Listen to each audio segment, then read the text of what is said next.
Welcome to my YouTube channel HSC crew. इस video में हम ओशा 30 आवर जनरल इंडस्ट्री की लेक्चर सीरीज को ही कंटिन्यू करेंगे और एक बहुत ही इंपॉर्टेंट टॉपिक जो कि बेसिक इलेक्ट्रिकल सेफ्टी है इसको डिटेल में डिस्कस करेंगे।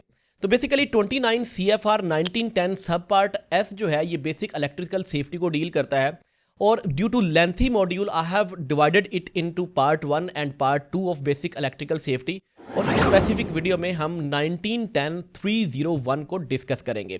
So moving onward previous lectures में starting from lecture number 1 to lecture number 4 we have covered introduction to OSHA, working and working services and after that emergency planning and fire prevention. अगर आपने ये topics या videos नहीं देखी तो आप इसी प्लेलिस्ट में स्क्रॉल करके ये वीडियोस देख सकते हैं। There is a preliminary note: the training lecture will provide the basic overview of electrical safety and it will not cover entirely topic of subpart S301. So if you want detailed information, you can go directly to the OSHA standards and you can read relevant to the basic electrical safety subpart S 1910, 301 and 307 that are most relevant to basic electrical safety. So moving onward again सब part S में से हम 301 को cover करेंगे and 307 को cover करेंगे, but in this video we will just focus on 29 CFR 1910 301 introduction to electrical safety.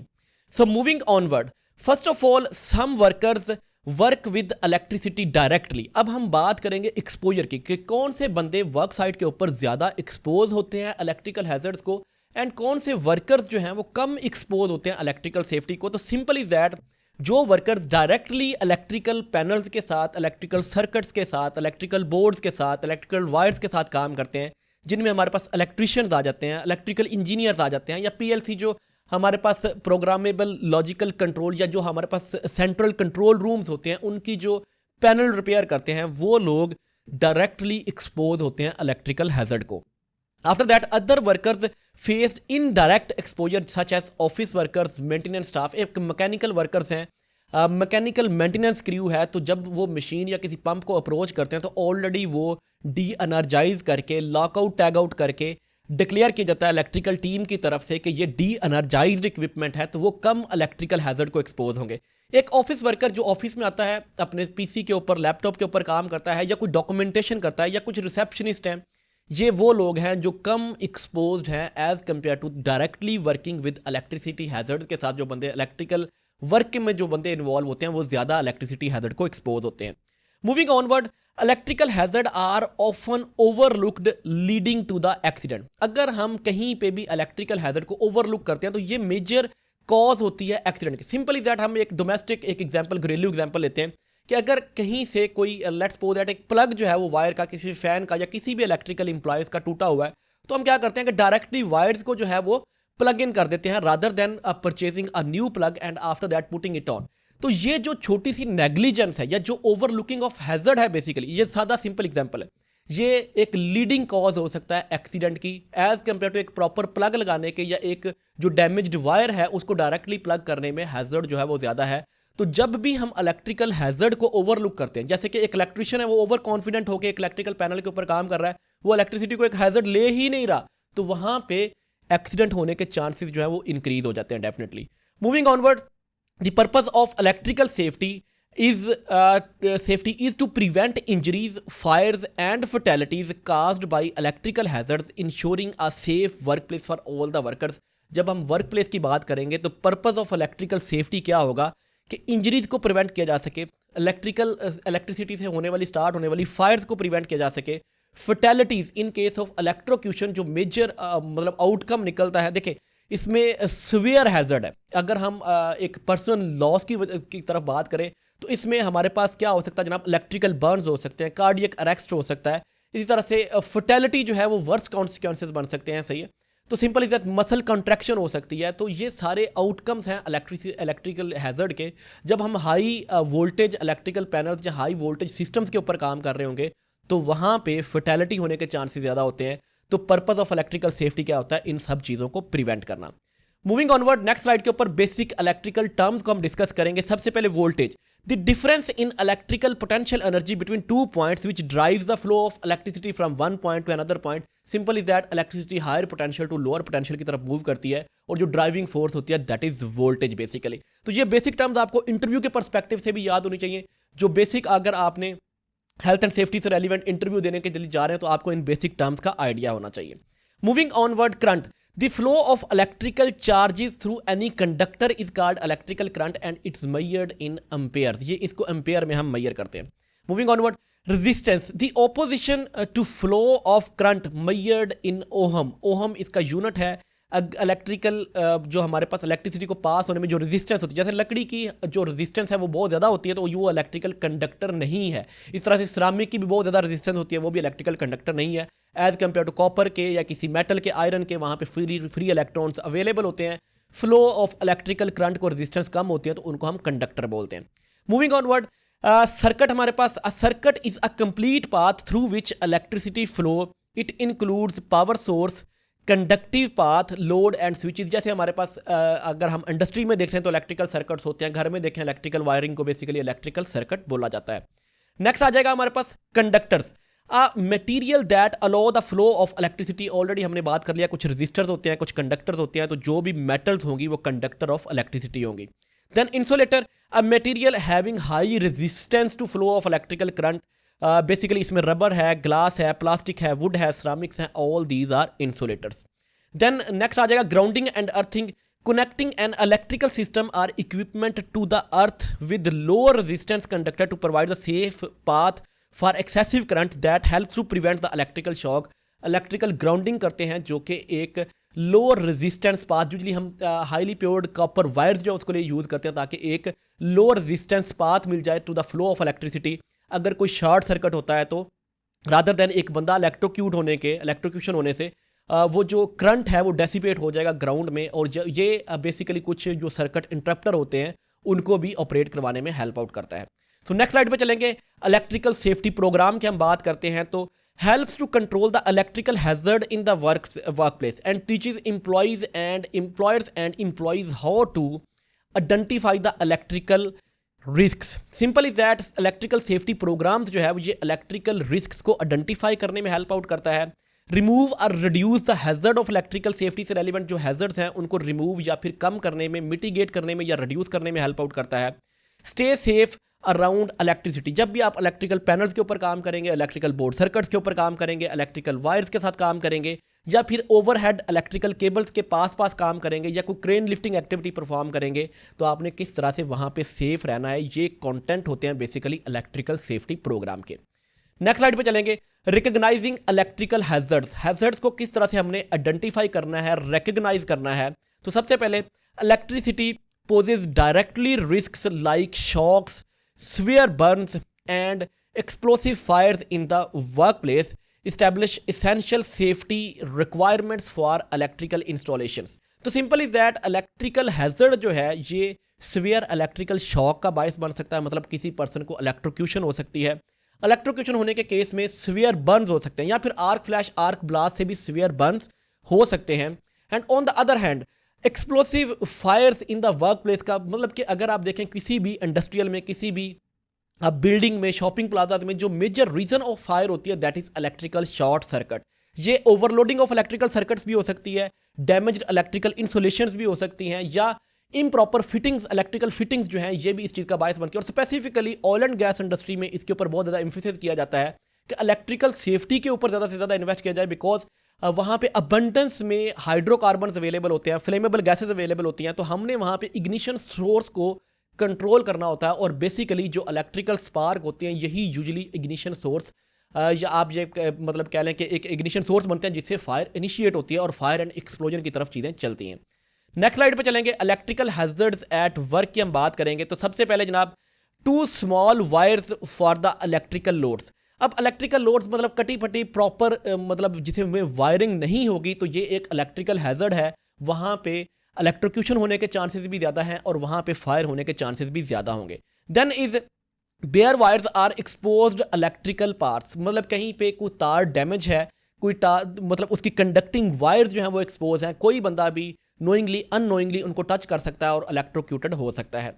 Then is frayed and damaged insulation of the cords. ये specifically कहाँ पे होती है, जहाँ पे जो केबल्स हैं, कॉर्ड्स हैं, ये हाई टेम्परेचर सर्फेसिस के साथ इन टच में आए या हाई टेम्परेचर लिक्विड्स के साथ इन टच में आए तो उनके ऊपर से ये डैमेज होना स्टार्ट होती है। अगेन वही हमारे पास एक्सपोज्ड इलेक्ट्रिकल कंडक्टिंग केबल्स होती हैं जो कि इलेक्ट्रोक्यूशन का बायस बन सकती हैं। Moving onward, underground tools systems and missing third prong. Basically क्या है कि मिसिंग ऑफ जो हमारे पास अर्थिंग कनेक्शन है वो ना होना भी इलेक्ट्रिकल सेफ्टी में एक हैजर्ड है बेसिकली। बिकॉज अगर वो इक्विपमेंट, वो जो मशीन है वो शॉर्ट सर्किट होती है तो उसमें करंट या इलेक्ट्रिसिटी बिल्डअप हो जाएगी, वो डेसिपेट नहीं होगी ग्राउंड में, और इन केस अगर कोई बंदा उस मशीन को, इस इक्विपमेंट को, उस मेटालिक सरफेस को टच करता है तो वो इलेक्ट्रोक्यूट हो जाएगा। Moving onward, too many devices on one circuit. Simple is that, एक हमने एक्सटेंशन केबल लगाई हुई है और उसके ऊपर बहुत ज़्यादा हमने कनेक्शंस मतलब के आगे दिए हुए हैं। ओवरलोड होने की वजह से वो केबल क्या हो जाएगी, डैमेज होना स्टार्ट हो जाएगी, बर्निंग स्टार्ट हो जाएगी, फायर इनिशिएट हो जाएगी वहाँ से। तो इन चीज़ों को हमने बेसिकली इलेक्ट्रिकल हैजर्ड्स कंसीडर करना है और इनके ऊपर हमने फोकस करना है कि ये चीज़ें साइड पे, घर में या कहीं भी जो आपकी वर्क प्लेस है वहाँ पे ना हो, ताकि इलेक्ट्रिकल हैजर्ड्स को कंट्रोल किया जा सके। नेक्स्ट स्लाइड पे चलेंगे, इलेक्ट्रिकल हैजर्ड्स एट वर्क को ही कंटिन्यू करेंगे। तो बेसिकली वर्क साइट डेंजर्स की हम बात कर सकते हैं। तो ओवरहेड पावर लाइंस, अगर ओवरहेड पावर लाइंस के साथ काम करना तो हम इसका चार्ट देखेंगे। यूजुअली क्या होता है कि हमारे पास 10 फीट हमने मिनिमल डिस्टेंस रखना ही रखना है, प्लस रूल क्या होता है कि जितनी वोल्टेज ज़्यादा होती जाएगी उतना हम distance from the overhead electrical services increase करते जाएंगे। स्पेसिफिकली जब हम क्रेन लिफ्टिंग कर रहे हो, जब हम ओवरहेड लाइंस के पास काम कर रहे हो, तो हमने ये जो डिस्टेंस, क्लियरेंस डिस्टेंस होता है, इसको हमने मेंटेन करना होता है। Next is broken power tools and damaged equipment. Side के ऊपर हम मेंटेन करें कि कोई भी ऐसा इलेक्ट्रिकल पावर टूल जिसका प्लग डैमेज है, जिसकी वायर डैमेज है, जिसकी बॉडी डैमेज है, या कोई भी कंडक्टिंग पार्ट जो उसका है वो एक्सपोज्ड है, हम उसको यूटिलाइज नहीं करेंगे। Then wrong PPEs like not insulated gloves. अगर साइड के ऊपर आपने इलेक्ट्रिकल से रेलिवेंट काम करना है तो आपके पास electrically insulated personal protective equipments और टूल्स वहाँ पे अवेलेबल होने चाहिए, अदरवाइज आप काम नहीं करेंगे। Then using metallic ladder near the electricity. ये भी एक हैजर्ड है कि आप मेटेलिक लैडर, वुडन लैडर को यूज़ करना चाहिए यूजुअली, मेटेलिक लैडर या फिर पॉलीमर लैडर को, या फिर प्रॉपर्ली इंसुलेटेड लैडर को यूज़ करना चाहिए। मेटेलिक लैडर को इलेक्ट्रिकल सिस्टम रिपेयर्स के लिए हम यूज़ नहीं करेंगे। देन इज हमारे पास हिडन टॉयलेट्स आ जाते हैं। Flammable chemicals near sparks. अगर केमिकल्स कुछ ऐसे स्टोर किए हुए हैं जहाँ पे इलेक्ट्रिकल स्पार्क्स होने के चांसेस हैं, उनको हम वहाँ से रिमूव करेंगे, रीलोकेट करेंगे, ताकि हम जो है सेफ्टी को मेंटेन कर सकें, फायर हैजर्ड को मिनिमाइज कर सकें। कंडक्टिव स्काफोल्डिंग एंड लैडर्स को हम यूज़ नहीं करेंगे definitely near by the overhead electrical services से। जो स्काफोल्डिंग का हैजर्ड है बेसिकली ये ओवरहेड इलेक्ट्रिकल सर्विसेज, जो तारें बिजली की या मतलब कि इलेक्ट्रिसिटी की वायर्स जो जा रही होती हैं, उनके पास हम कंडक्टिव, उनसे एक सेफ डिस्टेंस के ऊपर हम स्काफोल्डिंग यूज़ कर सकते हैं, लेकिन बिल्कुल नियर बाई हम कंडक्टिंग स्काफोल्ड यूटिलाइज नहीं करेंगे। Moving onward, using tools not rated for the job. हम हर रेटेड कैपेसिटी के, कितनी वोल्टेज है उसके लिए कितनी रेटेड कैपेसिटी के टूल्स चाहिए वही यूटिलाइज करेंगे। सिंपल टूल्स हम वहाँ पे यूटिलाइज नहीं करेंगे। नेक्स्ट स्लाइड पे चलते हैं। What effects the flow of electricity. कौन सी चीज़ें फ्लो ऑफ इलेक्ट्रिसिटी को इफेक्ट करती हैं? तो सबसे पहले कंडक्टर्स की बात कर देते हैं। Allows electricity to flow easily, जैसे कि कॉपर है, एल्यूमिनियम है, आयरन है, इनमें फ्री इलेक्ट्रॉन्स होते हैं और वही फ्री इलेक्ट्रॉन्स बेसिकली रिस्पॉन्सिबल होते हैं for the conduction of electrical current from one point of the conductor to N other point of the conductor. Then insulator block or resist the electrical flow such as rubber, such as plastic. These are, हम simply कहते हैं कि ये non conductor हैं, ये insulators हैं, ये electrical current को पास आउट होने में रेजिस्ट करते हैं। इनकी जो रेजिस्टेंस है वो ज़्यादा होती है और कंडक्टिविटी जो है वो कम होती है, तो इनको हम इंसुलेटर्स बोलते हैं। मूविंग ऑनवर्ड, नेक्स्ट स्लाइड के ऊपर, how does water effect the flow of electricity. तो basically pure water does not conduct electricity well, मतलब कि प्योर कंडक्टर जो प्योर वाटर जो होता है वो इलेक्ट्रिसिटी का कंडक्टर बेसिकली नहीं होता, इसमें फ्री इलेक्ट्रॉन्स नहीं होते। But when even a small impurities like dirt, like salts, like chemicals, जब वाटर में डिजोल्व हो जाएंगे, सॉल्व हो जाएंगे, लेट्स सपोज दैट हम NaCl सोडियम क्लोराइड डाल देते हैं, तो सोडियम एंड क्लोराइड आयंस उसमें बन जाएंगे जो कि फ्लो ऑफ इलेक्ट्रिसिटी को एड करेंगे। तब एक सॉल्टी वाटर जो होता है वो कंडक्टर ऑफ इलेक्ट्रिसिटी होता है basically. Then turn the water into conductor, definitely जब हम उसमें कुछ इंप्योरिटीज या कुछ साल्ट्स ऐड कर देंगे जो कि उसमें आयोनाइज हो जाएंगे, आयंस में कन्वर्ट हो जाएंगे, तो वो इलेक्ट्रिसिटी को कैरी करेंगे थ्रू द वाटर, इसलिए वाटर जो है वो कंडक्टर ऑफ इलेक्ट्रिसिटी बन जाता है। Then make insulators like wet wood or rubber, अगर कोई रबड़ गीली हो जाती है या वुड गीली हो जाती है, लकड़ी गीली हो जाती है, तो उसको भी ये कंडक्टर बना लेता है और ये डेंजरसली कंडक्टिव हो जाते हैं। मतलब कि लेट्स सपोज दैट लकड़ी यूजुअली क्या होती है कि नॉन कंडक्टर ऑफ इलेक्ट्रिसिटी होती है, लेकिन अगर बारिश हो जाती है तो वही लकड़ी जो है वो कंडक्टर ऑफ इलेक्ट्रिसिटी बन जाती है, बिकॉज ऑफ दैट वाटर के साथ जो वो वेट हुई है उसमें कुछ साल्ट्स हैं, और वो साल्ट्स जो है वो आयोनाइज हुए होते हैं वाटर में, और वो कंडक्शन ऑफ इलेक्ट्रिसिटी को सपोर्ट करते हैं बेसिकली। नेक्स्ट स्लाइड पे चलेंगे। What causes electrical shock, electrical shock से क्या क्या कॉजेज होती हैं बेसिकली। तो सबसे पहले electrical shock happen when a person body और part of body comes in contact with electrical circuit, this can occur by touching. Simple is that accidentally आपने किसी इलेक्ट्रिकल कंडक्टिंग वायर जो कि डैमेज थी उसको आपने हाथ लगा लिया या आप टच कर गए हैं, तो बॉडी में से इलेक्ट्रिकल करंट जो है वो पास होना स्टार्ट हो जाएगा। Then both wires of the electrical circuit, अगर कोई मतलब कि ह्यूमन बीइंग बोथ वायर्स जो है उनको टच कर लेता तो इलेक्ट्रिक्यूशन हो सकती है। Only one wire on the ground, अगर आप एक वायर को पकड़ते हैं और ग्राउंड मतलब कि आपका कनेक्शन ग्राउंड के साथ है, तो इलेक्ट्रिकल करंट आपसे पास होकर ग्राउंड में जाना स्टार्ट हो जाएगा, तो conductor of electricity, electrical conduction होना, इलेक्ट्रिकल शॉक होना स्टार्ट हो जाएगा। Energise metal parts like faulty equipments, आप कोई भी फॉल्टी इक्विपमेंट यूज़ करते हैं जिसकी बॉडी टूटी हुई है और उसके सर्किट्स के साथ आपका हाथ या कोई भी बॉडी पार्ट टच कर जाता है, तो इलेक्ट्रिकल शॉक ये भी एक कॉज हो सकती है इलेक्ट्रिकल शॉक की। Then any other conductor carrying current, किसी भी कंडक्टर को ओवरहेड इलेक्ट्रिकल लाइंस हो सकती हैं, आप कोई सॉकेट में मतलब कि कोई डैमेज्ड वायर जो है उसको इंसर्ट कर रहे हैं, तो जब भी आप in touch of electric flow आ जाएंगे तो आपको इलेक्ट्रोक्यूशन या इलेक्ट्रिक शॉक जो है वो फेस करना पड़ेगा। नेक्स्ट स्लाइड पे चलेंगे। How electrical shocks effect the body, body के ऊपर किस तरह से ये इफेक्ट करते हैं। तो first one, the danger of electrical shock depends upon current amount, even small current can be deadly. सबसे पहले जितनी ज़्यादा करंट की अमाउंट होगी उतने वर्स्ट आउटकम्स हो सकते हैं बॉडी के ऊपर जो भी बंदा इलेक्ट्रिकल शॉक के इन कॉन्टैक्ट आया। Then path through the body, current through the heart brain is most dangerous. Simple is that आपने अपना हैंड एक्सटेंड आपका हुआ है और आप इलेक्ट्रिकल मतलब कि इन टच ऑफ इलेक्ट्रिकल शॉर्ट आए हैं। स्पेसिफिकली अगर आपका लेफ्ट हैंड टच होता है तो जो आपका हार्ट है वो in path of electrical flow आ जाता है, because electricity starting from the touching point downward to the ground की तरफ जाती है। डेफिनेटली आप अगर ग्राउंड के ऊपर खड़े हैं तो आपके फीट्स की मतलब की तरफ से वो ग्राउंड में डेसिपेट होकर अपना एक सर्किट कंप्लीट करती है। तो अगर लेट्स सपोज दैट आपका लोअर बॉडी पार्ट जो है वो टच हुआ है, लेट्स सपोज दैट आप नीज के पॉइंट के ऊपर टच हुए हैं, तो वो इतना डेंजरस नहीं होगा एज कंपेयर टू आपके हैंड इन टच आए हैं, एंड आफ्टर दैट आपका जो कंडक्टिव पाथ था वो हार्ट के थ्रू आपका मतलब मूव हुआ है, तो वो हार्ट बीट या हार्ट रिदम या इलेक्ट्रिकल जो पल्सेस होती हैं उनको भी डिस्टॉर्ट कर देगा और इसके वर्स्ट आउटकम्स होंगे। Then duration of the current, कितने टाइम के लिए आप करंट को एक्सपोज हुए, longer the exposure more severe the injuries or consequences. जितना ज़्यादा टाइम आप एक सर्किट के साथ कंडक्ट रहे हैं उतने ज़्यादा ही कॉन्सिक्वेंसेज आपकी बॉडी के ऊपर आएंगे। Then is current type AC और DC frequencies and some frequencies are most harmful. Simple is that अगर हम AC करंट को DC करंट को कंपेयर करें तो as compare to DC current के AC करंट के जो मतलब कि इंजरीज जो आउटकम्स होते हैं वो ज़्यादा वर्स होते हैं, बिकॉज ये अल्टरनेटिंग करंट है। मतलब कि इवन लो वोल्टेज के ऊपर as compare to DC voltage के जो अल्टरनेटिंग करंट है वो लो वोल्टेज के ऊपर भी ज़्यादा कैटास्ट्रॉफिक, ज़्यादा डैमेजिंग होता है। सो ये बेसिक चीज़ें हैं जो कि बेसिकली इफेक्ट करती हैं इलेक्ट्रिकल शॉक्स को, इलेक्ट्रिकल शॉक जो बॉडी के ऊपर आते हैं। Moving on the next slide, basically severity of the AC and DC electrical shocks की हम बात कर लेते हैं। यहाँ पे मैंने एक कंपैरिजन कर दिया जो प्रीवियस स्लाइड के ऊपर हमने बात की थी कि इलेक्ट्रिकल शॉक जो है वो AC करंट में ज़्यादा होता है या DC करंट में ज़्यादा होता है। तो बेसिकली हम इसमें देख सकते हैं कि AC 50 to 60 हर्ट्ज़ की हम बात करेंगे और DC करंट की हम बात करेंगे। तो सिंपल इज़ दैट अगर हम ये परसेप्शन ऑफ थ्रेशोल्ड की बात कर लेते हैं पॉइंट नंबर 3 की, तो AC करंट जो है वो 1 मिली एम्पेयर के ऊपर भी बंदे को अच्छा खासा इलेक्ट्रिकल शॉक देता है, जबकि DC करंट पे 5 मिली एम्पेयर तक भी इतना ज़्यादा इशू नहीं बनता। तो हम यहाँ से कंपैरिजन कर सकते हैं, इसको आप रीड आउट कर सकते हैं कि बेसिकली इलेक्ट्रिकल करंट में AC ज़्यादा कैटास्ट्रॉफिक है या DC ज़्यादा कैटास्ट्रॉफिक है। नेक्स्ट स्लाइड पे मूव करेंगे, डेंजर्स ऑफ करंट की हम बात कर लेते हैं। तो low voltage is equal to low danger के, एंड रिवर्सिबली हम कह सकते हैं कि high voltage is equal to high danger के।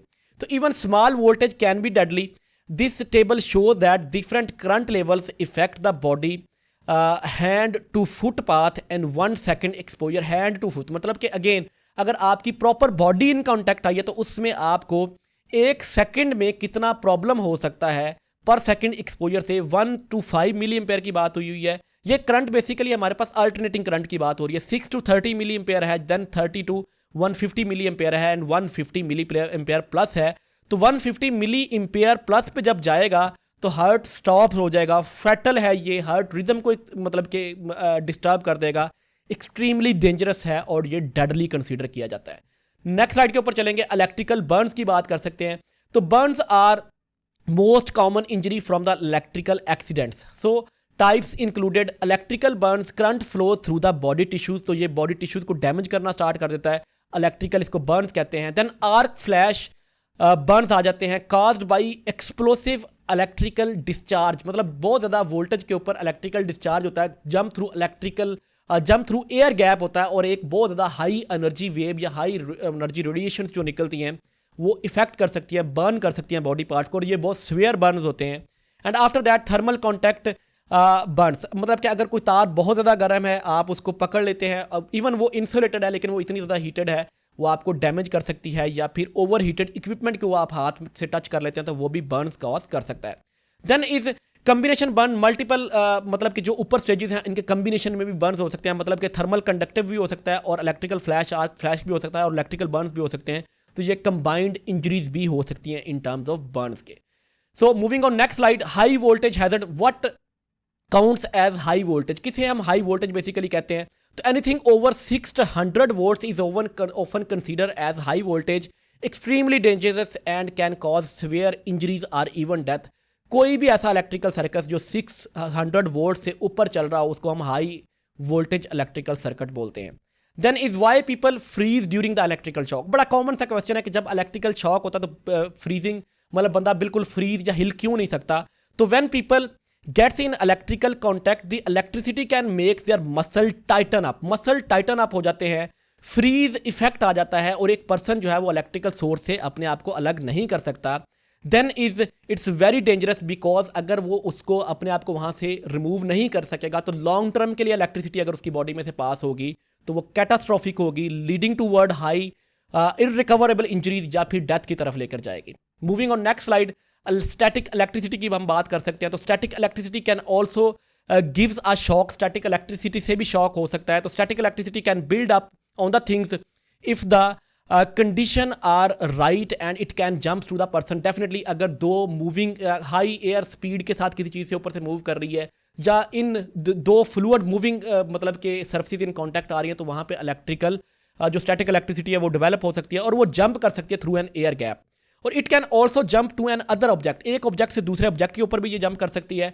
And if a lot of static electricity is build up it can cause fire and explosion and specifically in refinery, specifically in the transportation of flammable liquids. वहाँ पे basically static electricity को एक major hazard consider किया जाता है. Next slide पे चलते हैं. Why overloads in electrical systems are dangerous. So basically electrical parts can only handle a certain amount of currents and plugging in too many devices can cause overheating or sparks that may lead to fire or accidents. So simple is that अगर हम किसी extension wire के ऊपर, किसी circuit board के ऊपर बहुत ज़्यादा डिवाइसेस को प्लग इन कर देते हैं और हाई वोल्टेज डिवाइसेस को जो कि बहुत ज़्यादा इलेक्ट्रिसिटी कंज्यूम कर रही हैं उनको प्लग इन कर देते हैं तो वहाँ पे हीटिंग के चांसेस जो होते हैं वो ज़्यादा हो जाते हैं और डेफिनेटली ओवर हीटिंग जो है वो फायर एक्सप्लोजन या फिर स्पार्क्स की तरफ लेकर जाती है जो कि रियल टाइम एक इंसिडेंट या एक डिजास्टर को स्टार्ट कर सकते हैं. इवन स्पेसिफिकली अगर वो ऑयल एंड गैस की हम बात कर ले तो वहाँ पे ये चीज़ें ज़्यादा कैटास्ट्रॉफिक हो सकती हैं. So that's all from this 29 CFR 1910-301 जिसमें हमने बेसिक इलेक्ट्रिसिटी सेफ्टी का इंट्रोडक्शन को देखा है. So that's all from this video. If you found this content helpful do comment on the video and also subscribe to the channel. Thank you very much once again for watching this video. Stay tuned for upcoming videos.